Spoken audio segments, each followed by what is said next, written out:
Now swarming क्या होता है? स्वार्मिंग यह लाख के लाइफ साइकिल की सबसे इम्पोर्टेंट स्टेज होती है स्वार्मिंग। अतः लाख का उत्पादन करने वाले जो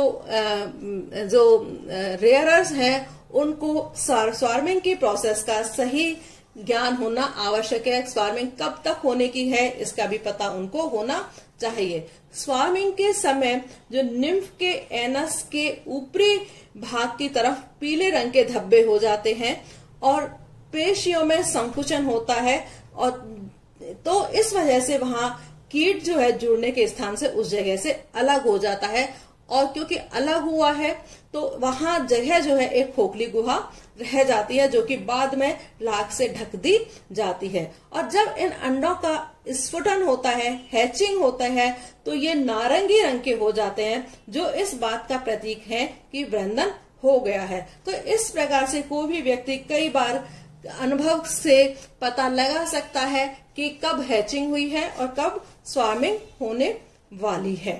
तो स्वार्मिंग के समय पर एनस के ऊपर येलो कलर का धब्बा पाया जाता है, और जब हैचिंग हो जाती है तो वो ऑरेंज कलर के हो जाते हैं। नाउ हार्वेस्टिंग ऑफ लैक, किस तरह से हमें हार्वेस्टिंग मिलती है? तैयार लाख को पोषक पौधों से प्राप्त करने की उपज हार्वेस्टिंग कहलाती है। हार्वेस्टिंग किसे कहते हैं? जो तैयार लाख को न्यूट्रिएंट प्लांट्स से प्राप्त करने को हार्वेस्टिंग कहते हैं। हार्वेस्टिंग सामान्यतः दो तरीके से हो सकती है। कौन कौन सी तरीके से है? एक तो है इमेच्योर हार्वेस्टिंग और दूसरा है मैच्योर हार्वेस्टिंग। इमेच्योर हार्वेस्टिंग वृंदन से पहले लाख प्राप्त कर लेने को इमेच्योर हार्वेस्टिंग कहते हैं। मीन्स स्वार्मिंग से पहले जो हम लाख कलेक्ट कर लेते हैं उसको हम इमेच्योर हार्वेस्टिंग कहते हैं, और इस तरह के लाख को एरी लाख भी कहा जाता है। और दूसरा है मैच्योर हार्वेस्टिंग। स्वार्मिंग के बाद लाख प्राप्त करने की क्रिया या फसल को प्राप्त करने को हम मैच्योर हार्वेस्टिंग कहते हैं, और इस प्रकार से जो प्राप्त लाख होता है उसको हम मैच्योर लाख कहते हैं। नाउ हार्वेस्टिंग पीरियड कौन सा होता है? इनके अंदर लाख की अलग अलग फसलों को एकत्र करने का समय भिन्न भिन्न होता है।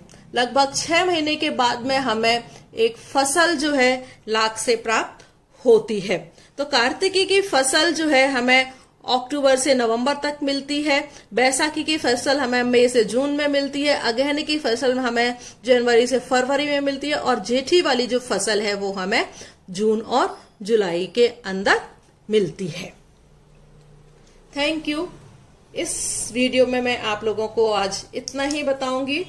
नेक्स्ट जो वीडियो है उसमें मैं आप लोगों को प्रोसेसिंग ऑफ लैक इंडस्ट्री उसके बारे में बताऊंगी, इनके एनिमीज बताऊंगी, इनके इकोनॉमिक इम्पोर्टेंस जो है उसके बारे में मैं आप लोगों को आज मैं आप लोगों को जो टॉपिक बताने जा रही हूँ नेक्स्ट एपीकल्चर के आगे, recent plan for lac cultivation, कि लैक कल्टीवेशन के लिए रिसेंट प्लान्स क्या हैं। तो आजकल 2 योजनाएं जो है व्यवहार में लाई जा रही हैं।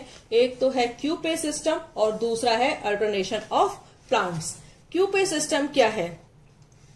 लाख उत्पादन क्षेत्र में एक भाग विशेष के सारे वृक्ष एक ही समय में लाख उत्पादन के लिए यूज में नहीं लिए जाते हैं। इसका कारण यह है कि यदि किसी भाग के सभी वृक्ष लगातार लाख उत्पादन में लगे रहेंगे तो सारे वृक्षों को विश्राम के लिए समय नहीं मिल पाएगा, और वृंदन के पश्चात निम्फ और जो एडल्ट्स को सेल सेप की कमी होने के कारण पूरा न्यूट्रिशन नहीं मिल पाएगा। यदि हम एक साथ सारे प्लांट्स को लेते हैं लैक कल्टीवेशन के लिए लेते हैं तो उससे उत्पादन प्रभावित होता है, क्योंकि यदि सारे ही प्लांट्स को एक साथ हमने काम में ले लिया तो नेक्स्ट जनरेशन के लिए हमें होस्ट प्लांट्स अवेलेबल नहीं हो पाएंगे। तो इसके लिए क्या करते हैं हम, क्यूपे सिस्टम जो है उसको काम में लेते हैं। नाउ क्यूपे सिस्टम क्या होता है? तो कृत्रिम रूप से वृक्षों को कई समूह में बांटकर लाख उत्पादन की विधि को क्यूपे सिस्टम कहते हैं। तो सपोज जैसे कि एक खेत है, हम उसमें प्लांट्स जो है लाइन में लगा देते हैं और उसके बाद में हम एक बार में केवल एक ही लाइन के प्लांट्स को लैग कल्टीवेशन के लिए काम में लेते हैं और दूसरे प्लांट्स जो है वो रेस्ट के लिए काम में लेते हैं। यहाँ पर जो प्लांट्स हैं वो सब न्यूट्रिएंट्स प्लांट्स जो है वो सब एक जैसे ही होते हैं। जब एक पीढ़ी पूरी कर लेती है तो आर्टिफिशियल इनोकुलेशन के द्वारा हम दूसरी लाइन के जो प्लांट्स हैं उसको काम में लेते हैं। तो इस तरह से क्यूपी सिस्टम में जब एक लाइन के प्लांट्स काम कर रहे होते हैं तो बाकी जो प्लांट्स होते हैं वो रेस्टिंग स्टेज में हो जाते हैं, जिससे कि वो अपना रीग्रोथ कर सके और इस विधि में जो लाख का उत्पादन होता है वो काफी ज्यादा हो जाता है। दूसरा है अल्टरनेशन ऑफ प्लांट्स। इस प्रोसेस में फसल लेने के पश्चात जो होस्ट प्लांट्स होते हैं उनकी जो किस्म है वो बदल दी जाती है। सपोज एक बार हमने कुसुम का प्लांट लिया है तो दूसरी बार हम पलाश का प्लांट ले सकते हैं, तीसरी बार हम बेर का प्लांट जो है हम उसको काम में ले सकते हैं। तो इस तरह से हम अल्टरनेशन ऑफ प्लांट्स के द्वारा भी लैग प्रोडक्शन जो है काफी मात्रा में प्राप्त कर सकते हैं। तो रिसेंट प्लांट्स मैंने आपको दो बताए, एक तो क्यूपे सिस्टम और एक दूसरा है alternation of plants. Coupe system में हम सेम न्यूट्रिएंट प्लांट्स रखते हैं और उनमें से कुछ प्लांट्स को काम में लेते हैं और बाकी सारे प्लांट्स को हम रेस्टिंग स्टेज में रखते हैं, जबकि अल्टरनेशन ऑफ प्लांट्स में हम अलग अलग प्लांट्स की किस्मों को काम में लेते हैं। Now processing of